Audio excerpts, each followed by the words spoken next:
While we sleep, our brains are cut off from the outside world, and for most of the night they lie dormant. But at regular 90-minute intervals, we enter rapid eye movement, or dream sleep. In REM, the mind is more active than in the waking state.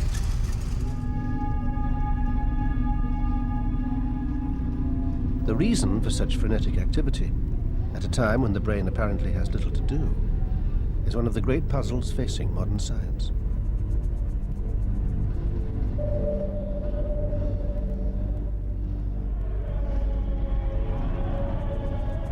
But now evidence is emerging that in REM, the mind enters an altered state of consciousness, in which it sends and receives information in ways that we don't yet understand.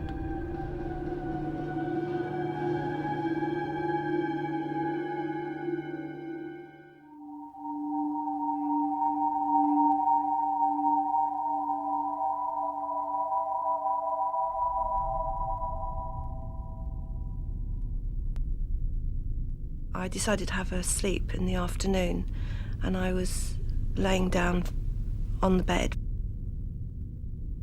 I was just sort of dozing and certainly hadn't fallen asleep. And after a little while, I actually felt my body rising, although it wasn't my body, because I could still see my body on the bed, laying face down. And I very, very gradually rose up and up until I must have been very near the ceiling, and I just stayed there looking down on myself on the bed.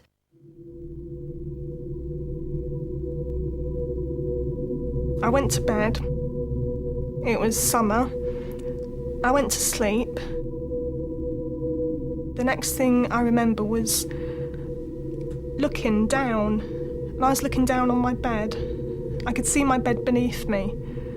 I just thought, this is strange. It was just like looking through normal vision, no dreams or anything like that. It was clear crystal cut vision. And I recognised my duvet and my bedside table, and I recognised the person in the bed.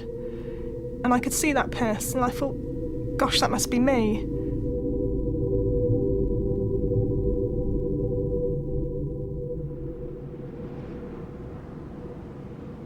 Out-of-body experiences are more common than you might think.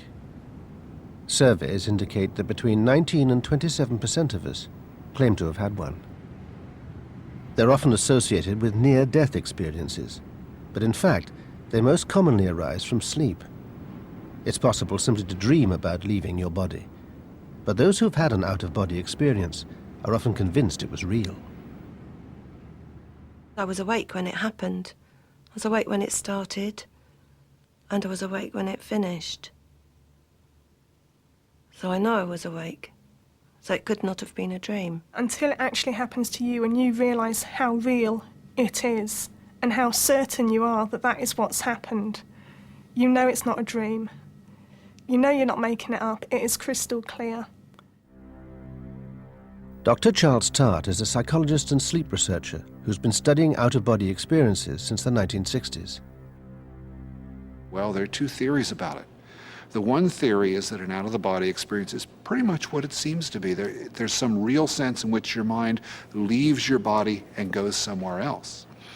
And then there's the other main school of theories says that, of course, that's impossible. It's really just some kind of vivid dream which you seem like you're out of your body and your mind is clear, but of course it couldn't possibly be.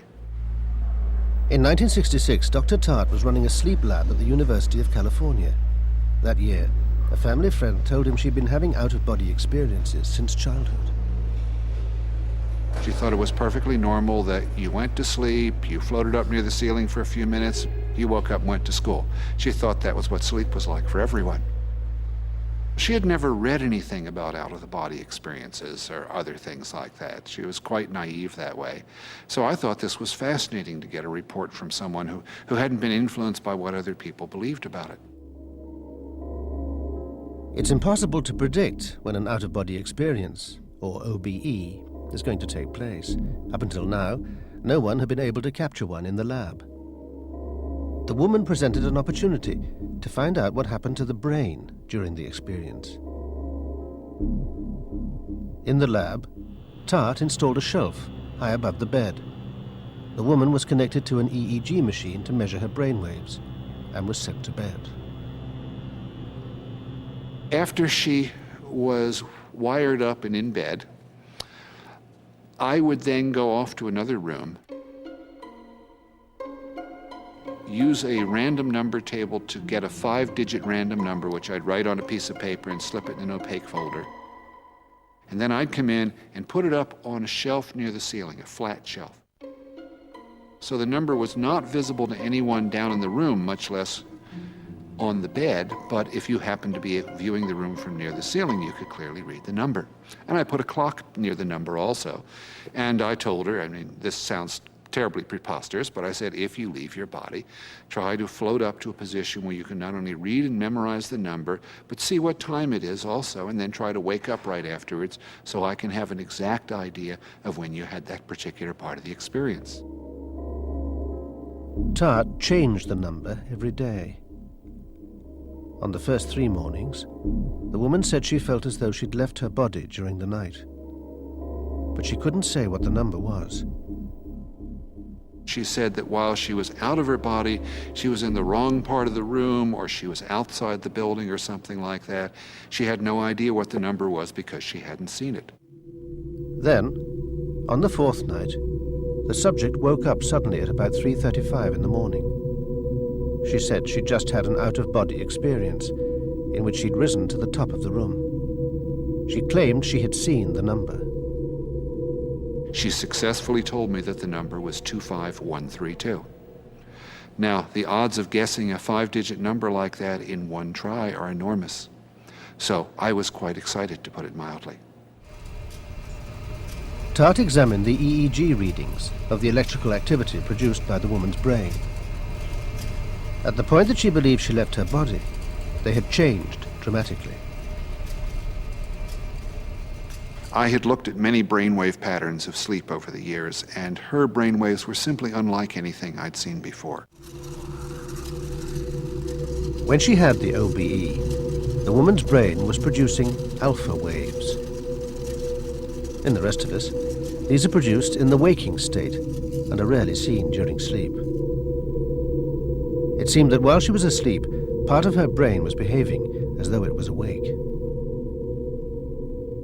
Anyone who was familiar with sleep wave patterns looking at them would say, this is unusual. I don't normally see this. Not long after that night, the woman moved away, and she and Tart lost touch. It meant that the experiment was never reproduced, and skeptics began to ask whether the whole thing might have been a fraud. There was no possibility she could know what the number was by any normal means before I put it on the shelf. The paper with the number on it was never visible to myself or to her. Was it possible that the woman could have somehow climbed up to look at the number? She couldn't get up to stand on the bed to look at the number because in order to do that, it would have pulled all the electrodes off of her scalp, which would have picked up so much interference that ink would have been flung all over the room from the brainwave recording. It would have been a very notable event. I would have been covered in ink. At around the same time that Tart was studying OBEs in California, Stanley Krippner was running a sleep lab in New York. He read about Tart's experiment and noticed that the skeptics were having trouble discrediting it. How is this woman able to get those numbers? The only criticism that I've heard of that really makes any type of sense is that she had a collapsible mirror with her, and she was able to unfold this mirror and extend the mirror up above the number, and in the dark, with a little flashlight, beam the flashlight up to the mirror and read the numbers. As long as we're going to go along those lines, you might as well say, perhaps I made the whole thing up. And in fact, when people think that perhaps I have lied about this whole thing, I take it as a great compliment to how well the experiment was done that critics are reduced to that extreme. But if the results were authentic, the implications were astonishing. Was it really possible for the conscious mind to leave the physical body? Krippner decided to run an experiment to see if he could reproduce Tart's results. We had one medical student who claimed that he was able to have out-of-body experiences frequently. We said, fine, come into the laboratory, and every night we're going to put a picture on a ledge above your bed. Nobody will know what the picture is because it will be completely shielded until we pull the shield off and see if you can dream about it. On the fourth night, Krippner witnessed a sudden change in the young man's brainwaves. As he slept, waking alpha waves appeared. He woke up and said, I've had an out-of-body experience. And he said, the picture has a sunset on it. And sure enough, the name of the picture had the word sunset in it.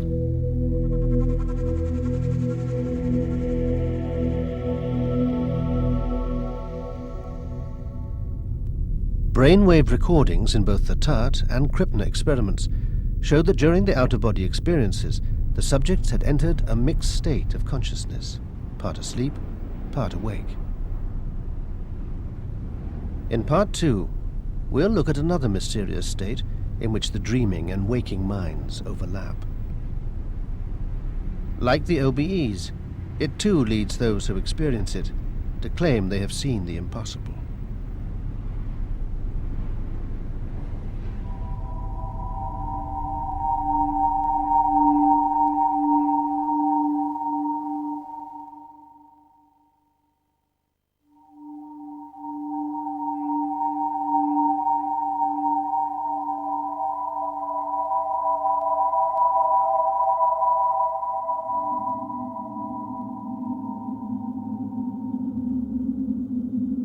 We all know what it's like to have a nightmare. But for the victims of a mysterious condition, the nightmare becomes reality.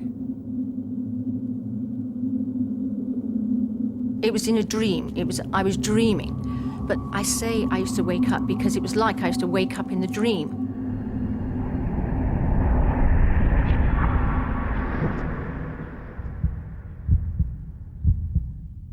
This was in my bedroom. I was in my bed. So I thought I was awake. And I couldn't move. It was like a force. I was just held there. I could not move. But I could move my eyes and I could hear. And I knew he was there. And then I heard him walking down the corridor. I was trying to scream so much by this time, but I couldn't speak. I looked with my eyes sideways, and the door was wide open, and there was this man, and he was standing there, like a monk.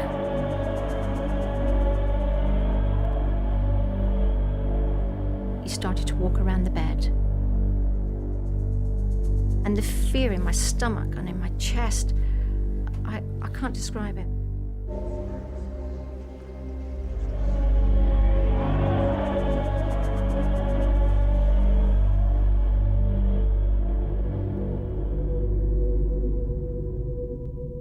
On this particular night, I'd slept quite well, and it was, I would say, around about the 4 o'clock time in the morning that this happened.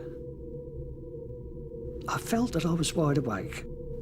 All of a sudden I felt that something ominous at the bottom of the bed, a dark shape or figure was down there, and it wasn't standing up, it was down low at the bed and was tugging at the bedclothes.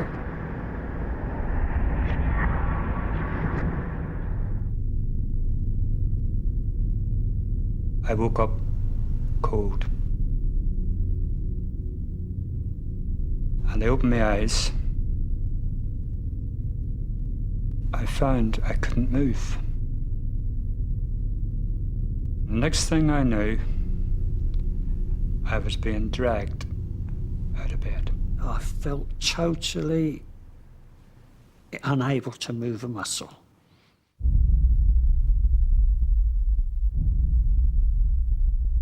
Very suddenly, without any warning at all, there was this dark, heavy weight that seemed to land right across my body, right across my chest.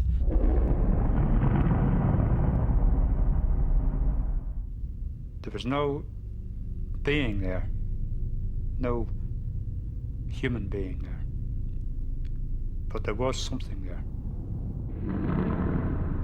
It meant to harm me. She just got control of me and there was nothing I could do about it. I really expected to die. I really thought that this is it, this is death. If I had to just lay there and let it take me, yeah, I've been dead. If you ask me my opinion, I would say that, not wishing to sound like somebody who's out of their mind, you see, is to say that it wasn't a dream. It was too vivid for a dream, it's too real. I wish it hadn't happened, but it did happen. It did happen, and it was real. I would have thought that it was some sort of presence. I can't work out what it was. But something.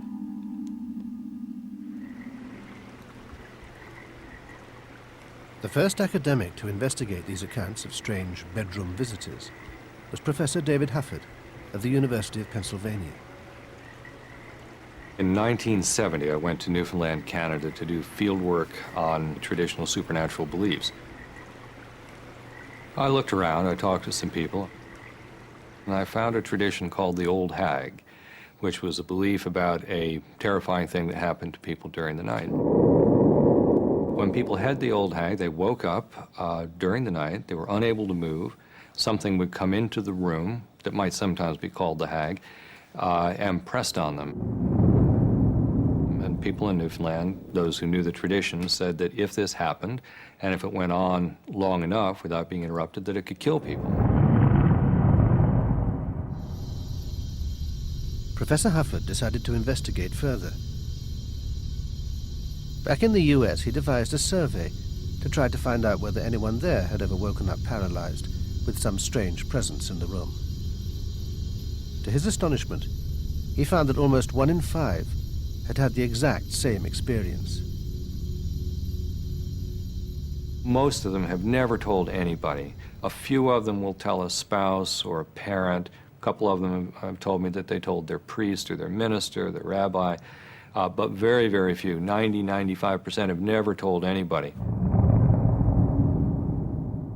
In my experience, people are not afraid that they're going mad. They're afraid that if they tell someone, they will think they're going mad. Although these experiences seem to be a taboo subject in contemporary America, in fact, people had been recording them for hundreds of years. In medieval Europe, the mare was a demon that came in the night to paralyze and crush down on the chest of its victims. In its original usage, the Anglo-Saxon word nightmare referred specifically to an attack by the night demon. This kind of experience does have a very, very long history. In fact, I have examples going back as far as we have historical records. We find cultures all over the world having traditions about the paralysis attacks. I don't know any culture anywhere in the world that I've looked at that doesn't turn out to have a fairly rich tradition about this.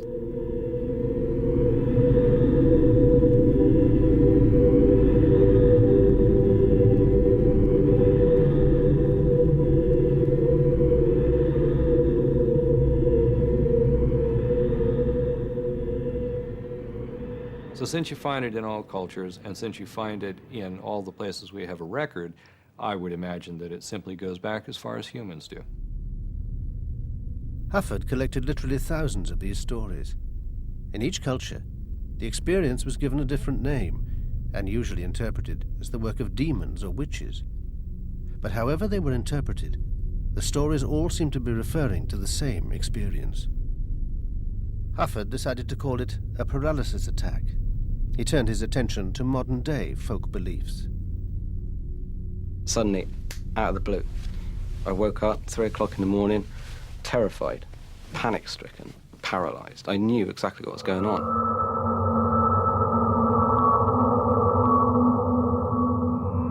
3 entities were in the room. I could see all around the room. I was completely coherent, completely awake, just immobile. With fear, I don't know whether they did something to make me immobile, I don't know.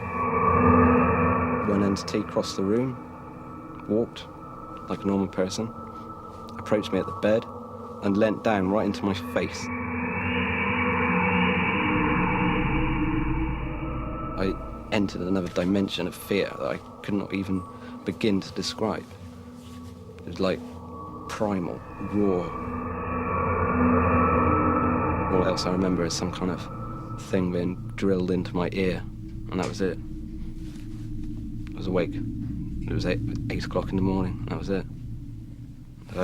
That amount of missing time, 4 or 5 hours missing. Don't know what happened. Mark Routley is convinced that he is being visited and experimented on by beings from another planet. He says they've been coming to his bedroom at night since he was a small child. You're alone, it's quiet, it's dark, and you're vulnerable. And they can do it, and they can come in without you having any knowledge, because you're already asleep. You're asleep. They arrive, they immobilize you. You wake up, and you're already snared. That's it. And they take you, and you're gone. Nobody knows. Nobody bat an eyelid, because everybody's asleep. I would say that's why. Makes sense, doesn't it? In Newfoundland, a person who wakes up, hears footsteps approaching, senses a threatening presence, feels pressure on the chest, says, I had the old hag last night, and it was somebody must be after me with witchcraft. Now, somebody in the U.S. who doesn't know about or believe in witchcraft has the same experience. Here's the footsteps, here's something approaching them, feels the pressure, feels the terror, may say, I think that I was abducted by aliens last night. According to ufologists, 95% of people who report being abducted by aliens describe a strange bedroom visitor which arrives in the night to paralyze them. The experience is uncannily similar to the paralysis attack. In 1995, Roper conducted a poll to determine how widespread alien abductions were. A key question was, do you remember waking up in the night paralyzed with a strange presence in your room? 18% answered yes, and ufologists interpreted this as evidence that up to 30 million Americans had been visited by aliens.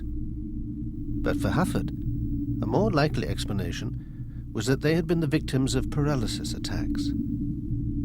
I have seen accounts of people from old records who said they were ridden by a witch, and recent accounts that people have told me that make them think that they are being visited by aliens, where I am sure they're talking about the same kind of experience. There's no doubt in my mind that many people who think that they must have been abducted have no reason whatsoever to think that. They're simply responding to a classic paralysis attack and nothing else.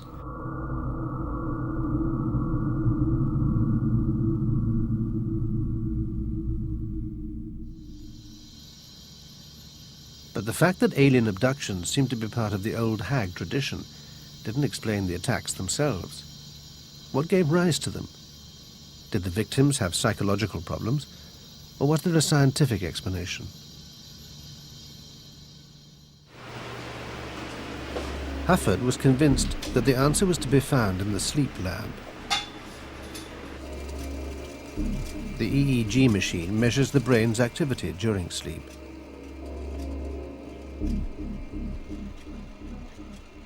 For most of the night, our brains are resting. This lack of activity is indicated by relatively slow, sloping brain waves. But every 90 minutes, we enter a period of REM sleep. Our brains become frenetically active, and the slow waves are replaced by faster movements. The brain is now dreaming. In REM, our muscles are immobilized to prevent us from acting out our dreams. Experts call it sleep paralysis. We all experience it every time we enter dream sleep. Hufford realized that paralysis was a key feature of both the attacks and of dream sleep. Could it be that the visions of the old hag were just dreams? The only problem with this explanation is that victims were convinced they were awake. People may say it's a nightmare. I say it was real. It happened. This was a total real situation. Not like a dream at all. Brainwave recordings taken during the paralysis attacks showed elements of both wakefulness and REM sleep. The victims had entered a mixed state of consciousness. They were awake, able to see and hear the things around them, but at the same time they were paralyzed and dreaming. During these experiences, people do seem to perceive the environment accurately, and then they also perceive often these presences that seem clearly impossible, certainly bizarre. It's not unreasonable to say that they are dreaming and awake at the same time, or that you might call this a waking dream of some kind. Calling it a mixed state of dreaming and wakefulness is a good way to put it. But Hufford couldn't help thinking that there was a problem with the scientific explanation. If these experiences were just dreams, why was it that everyone was having the same dream?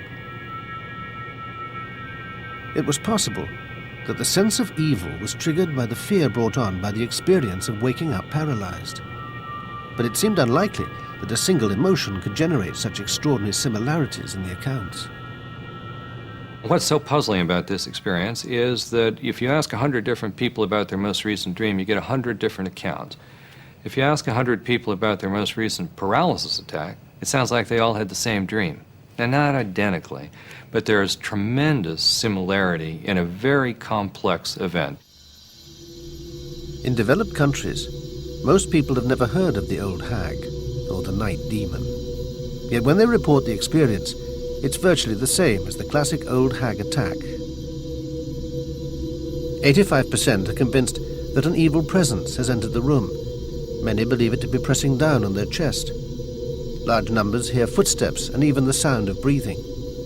Professor Hufford has identified more than 30 common elements to the attacks. Sounds of footsteps, feelings of pressure, feeling that it's evil.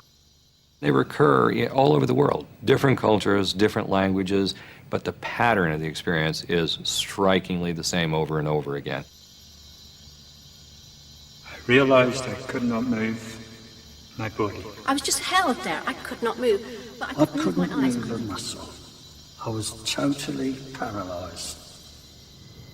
I knew there was somebody there, and I There was couldn't no breathe. human being there. There was something there. I could actually feel that it was a dark figure. If I had to just lay there, I'd be dead. I wouldn't be there now. I feel sure I would have died. I really thought that this is it, this is death. If they gave us a lot of different bizarre accounts, I would say that we had it explained, because that's what happens when you dream. It's the fact that their accounts have all of these detailed patterns that nobody has been able to give a good explanation for so far. I've seen some of the explanations. They're not good. It's one of those strange things where the more you know, the more mysterious it gets. Victims of the attacks are convinced that they've been visited by some supernatural presence. In today's rational world, we know this to be impossible. But perhaps because we know so little about the workings of the sleeping mind, the attacks remain a mystery that science has yet to explain.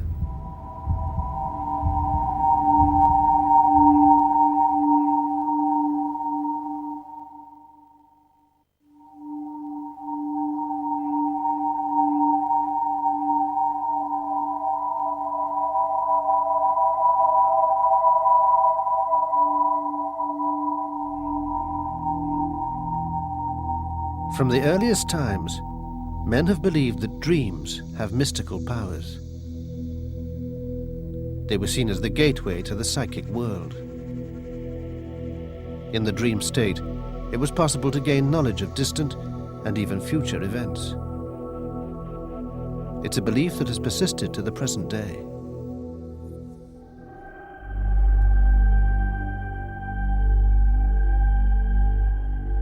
It was almost like the dream I was in was interrupted, and my sister suddenly appeared before me, and she said to me, "It's really happening this time. It's really happening. I need help. It's really happening. He's not kidding anymore."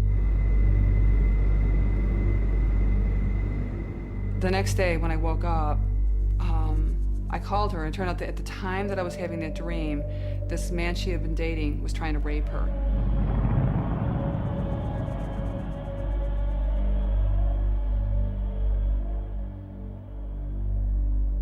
All I can remember is being on a ship. Didn't know what type of ship it was, but I was on a ship. It was very, very dark. It was very, very cold, and there was an awful lot of water. An awful lot of water. The water was actually inside the ship that I was on, and there were people scrambling, trying to get out. I woke up, went to watch GMTV with my cup of coffee, and there was news that a ferry had sunk, and it was the Herald of Free Enterprise. And what I was seeing on the television was my dream.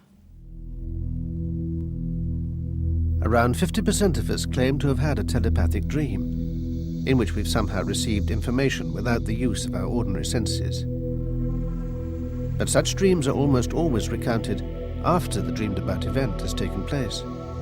So it's impossible for sleep experts to say whether there's anything to them.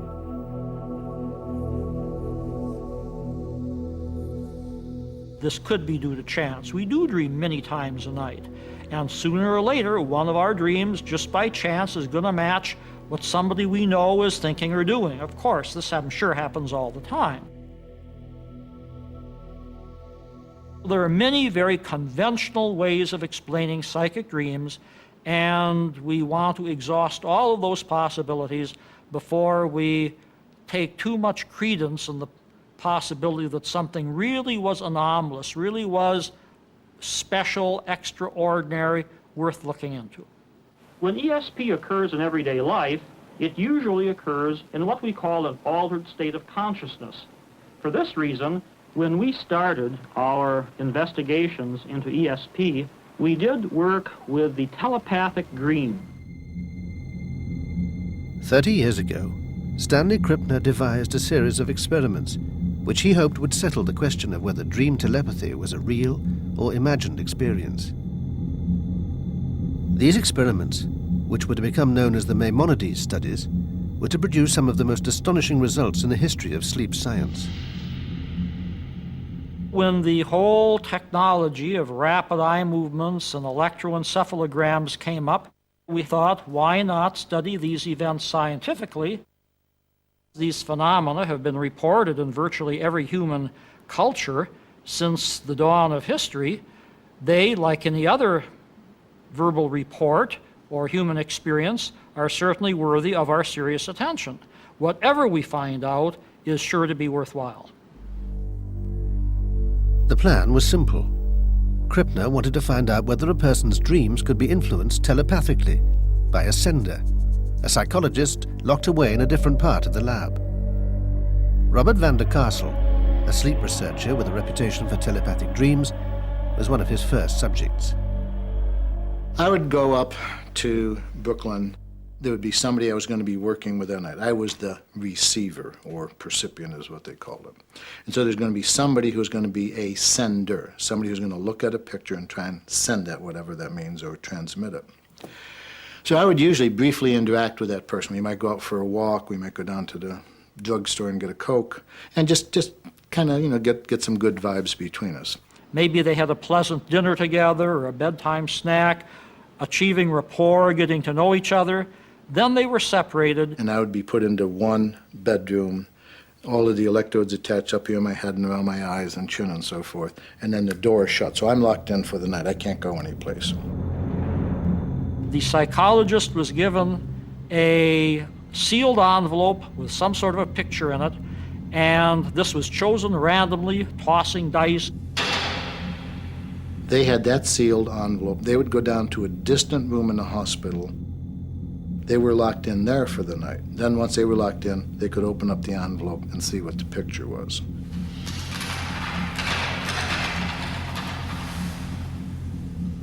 The Then during the night, they would try and look at this picture, concentrate on it, try and see it as clearly as they could, and then, quote, send it or transmit it to me as the dreamer in the distant part of the hospital. One of our psychologists spent most of the night looking at a picture, trying to project or transmit the image of that picture into the dreams of the sleeping subject.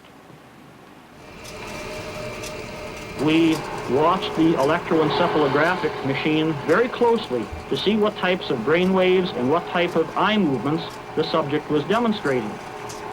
When he began to produce rapid eye movements, we knew that he was dreaming. Michael, wake up. Can you tell me what's been going through your mind now? I was at a circus and was laughing at a clown in a big red suit.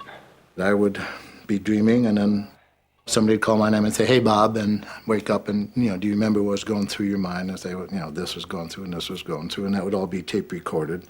Okay, thank you. You can go back to sleep now. 90 minutes later, once again, they'd call my name. I'd wake up and, do you remember what was going through your mind? Yes, this was going this, and it was all be recorded. So that went on continuously throughout the night. From the first night, Van der Kastel's dreams began to change. I was quite familiar with what I usually dreamed about. I knew what my usual kind of dreams were. And my dreams were being altered because I was dreaming repeatedly about things I don't ordinarily dream about. I'm dreaming about something very sensationalistic and totally out of sync or out of sequence with what I usually was dreaming about. I knew these were not, in a sense, my dreams. On his first night in the lab, Van der Kastel dreamed of a young man wearing a long white robe. He was taking part in some kind of Catholic ceremony. In the dream, the ritual had some national or historic significance. It was taking place at somewhere called Atlantic Beach. Many of my dreams that night involved images of choir boys and church scenes and big crucifixes, crosses on big white furled flags and so forth.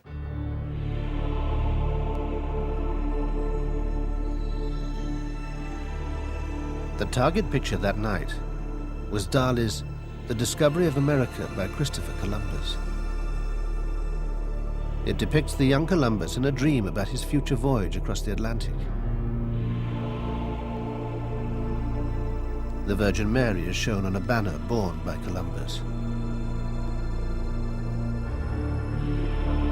Catholic acolytes bearing crosses stride towards the Atlantic beach.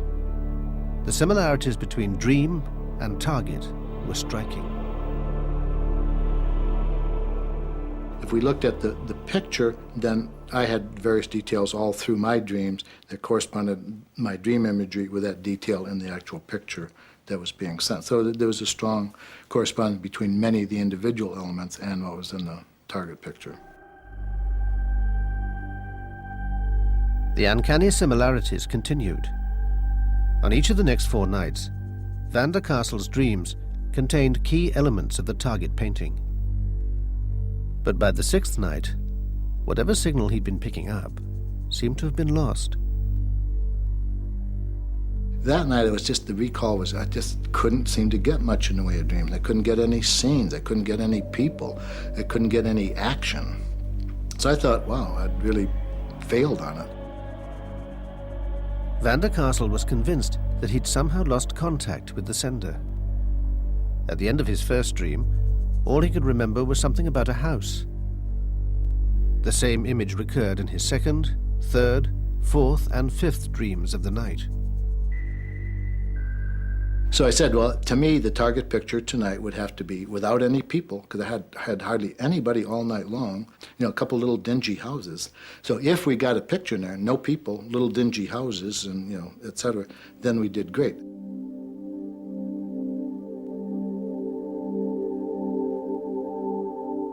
The target painting for that night was Cézanne's Trees and Houses.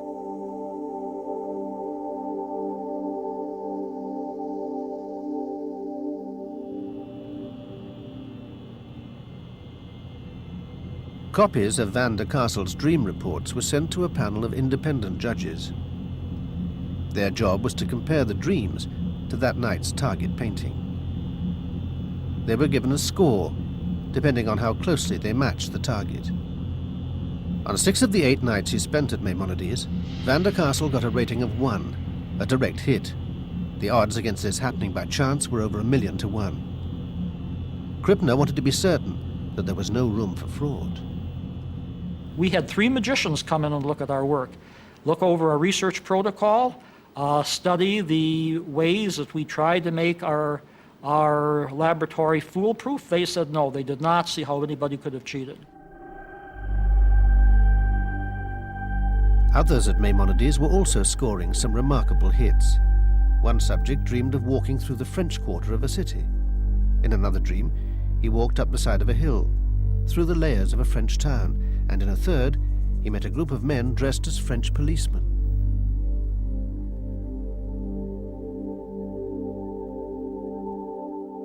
The target for that night was Chagall's surrealist painting, Paris Through a Window, which depicts a hilly Paris skyline.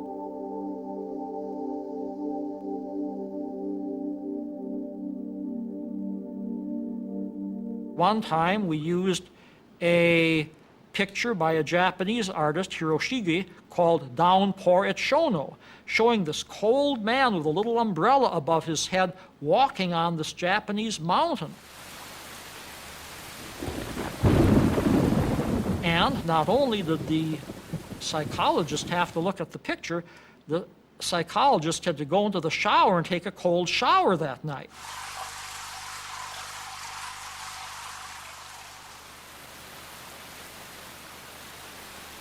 The dreamer dreamed about Japan, dreamed about a rainstorm, dreamed about a mountain, dreamed about everything that was on that picture.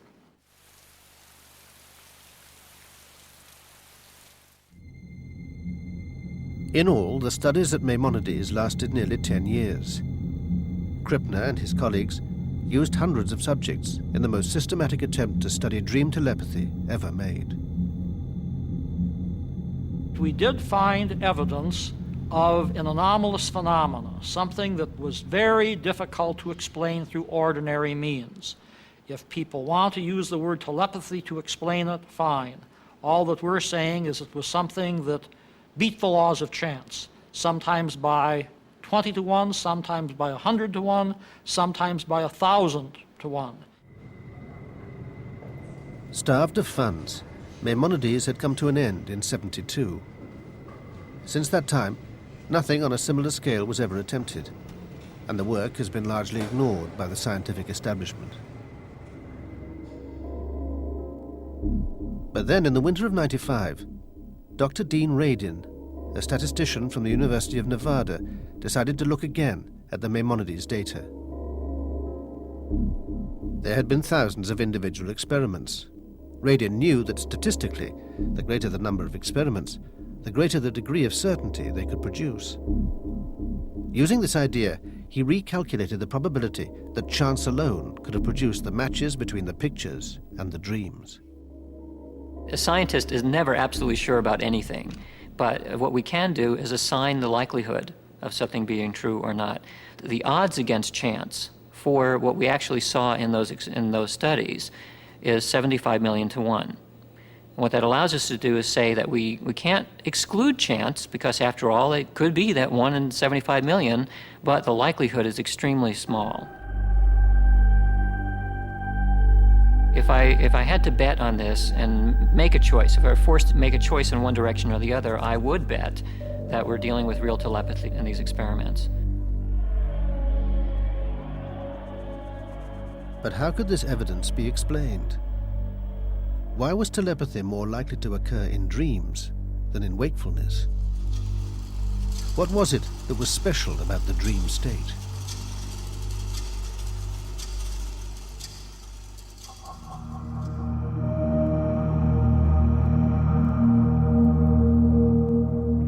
At Maimonides, a technique known as Ganzfeld was developed as a way of replicating the dream state during wakefulness. Today, it's being used as a way of reproducing the original dream telepathy studies. In the Ganzfeld procedure, we put somebody into a state of mild sensory deprivation. So we put half ping pong balls over their eyes and shine a red light onto their face. The headphones they wear carry white noise. And what that does is direct all their attention inwards. So they ignore external stimuli and they suddenly become very sensitive to internal ideas and images. And for about 20 minutes we ask them just to tell us about the ideas and thoughts that go through their mind.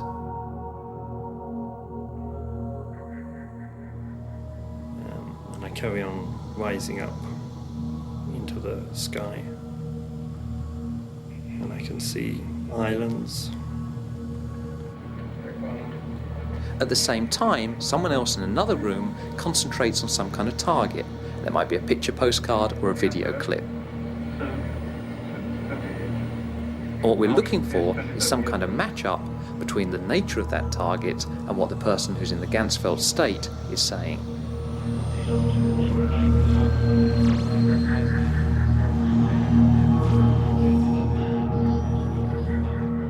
In Ganzfeld studies, like this one at the University of Edinburgh, the matches between the target video pictures and the dreamlike images of the subjects consistently exceed chance.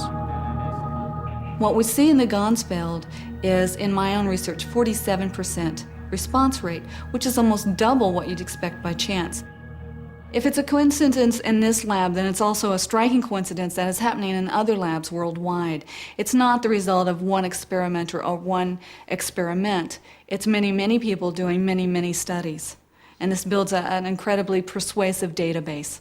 The dream telepathy experiments give a certain result, and the Ganzfeld experiments give almost exactly the same result. Both of those are looking for telepathy. And the fact that you get the same kinds of results in both cases is extremely convincing. As access to the external world is closed off, the brain turns inward, dipping down into deeper levels of consciousness. It's a state very similar to dreaming, and this has led psychologists to speculate that sensory deprivation may be the key to understanding telepathy. You can think of this as something like a range or a spectrum of awareness. Most of the time we're right on the top, our surface level awareness, but there's all kinds of things going on underneath that, very, very deeply all the way down. In dream states and in the Ganzfeld state, what's happening is that there's not very much happening at the surface level because the senses have been cut off, and we're able to pay attention to a little bit lower in the spectrum of awareness. And the deeper we go down into there, the more we're able to get access to things that we're not ordinarily aware of or can pay attention to. If psychic ability exists, it's clearly not a large ability that we're using all of the time, otherwise we'd notice it, there'd be no debate about it. It must be something that's very subtle. And one possibility is that this psi information, if you like, is in our unconscious, and we need to be in a psychologically quiet state in order to gain access to it. And that state might come about if we're dreaming, in a relaxed sort of sleep state, or in the Ganzfeld state, when we've had external stimulation cut off, and there we are, alone with our thoughts.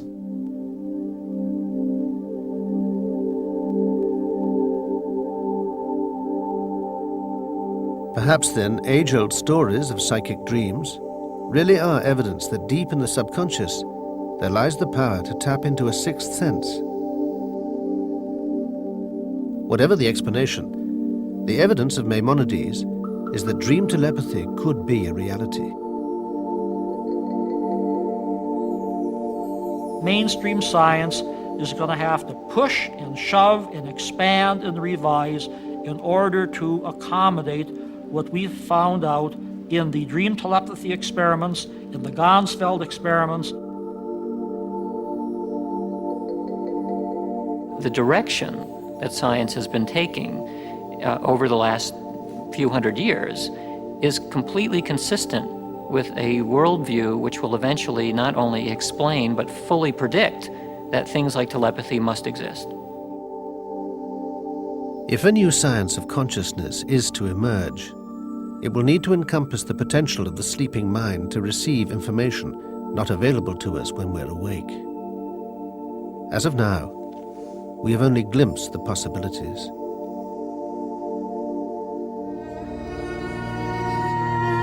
There's a special Channel 4 guide to help you unlock the secrets of sleep.